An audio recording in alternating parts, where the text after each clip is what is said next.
Have you ever felt like your whole life was moving on schedule until one day the schedule stopped making sense? This is the story of a man who spent years chasing the next bus, only to realize the one he truly needed wasn't coming. Daniel's life ran on time. 6 a.m. wake up, 7:15 coffee, black, 8 o'clock bus to work. Everything was predictable, efficient. He told himself this was success, being busy, being productive, being in control. But lately, even on his best days, something inside him kept whispering, there has to be more than this. He ignored it, of course. After all, who has time to listen to whispers when the bus is always about to leave?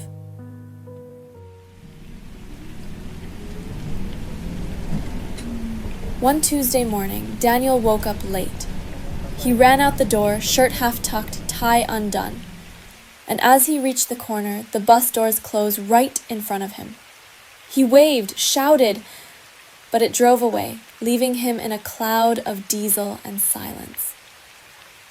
Frustrated, he sat down at the empty bus stop, breathing hard, soaked in rain.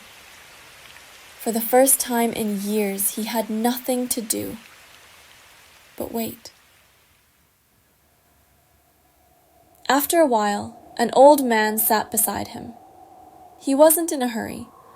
He held a small paper bag of birdseed and smiled at Daniel. "You missed your bus too?" the old man asked. "Yeah," Daniel muttered. "Now I'm going to be late for everything." "Maybe that's not such a bad thing," the old man said. He laughed quietly and began tossing seeds to the pigeons. "You know," he said, "I used to chase buses too. Jobs, deadlines, people. Then one day I realized I wasn't chasing buses. I was chasing time." Daniel frowned. "What do you mean?" "When you rush to the next thing," the old man said, "you forget to live in this one. You don't lose time by being still. You lose it by not noticing it passing." They sat in silence. No phones, no urgency. Just two strangers watching the rain fall. Daniel felt something he hadn't felt in years. Stillness. He watched raindrops ripple in puddles, a child walking with her mother under one umbrella, a dog shaking off the rain like it was part of the fun. For the first time, he realized how much life he'd been missing, while trying so hard to keep up. When the next bus finally arrived, Daniel didn't stand up right away. He turned to the old man. "Are you getting on?" "No," the old man said softly. "I stopped taking the bus a long time ago."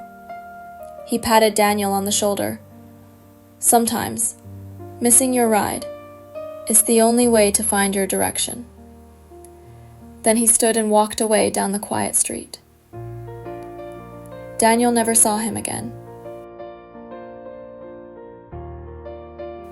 But the next morning, something felt different. He still woke up at 6, still caught the bus, still worked hard. But now, he paid attention. He watched sunlight move across his desk.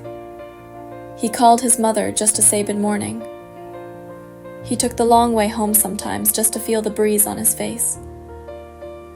Because the old man was right. We spend so much time running that we forget to arrive. Sometimes life slows you down on purpose, not to punish you, but to help you notice what you've been rushing past. Missing the bus, losing the plan, getting lost, they're not setbacks. They're invitations to pause, to breathe, to drift for a while. Because the moments you think you've lost are often the ones that bring you back to yourself. Pause. Drift. And remember, you were never behind.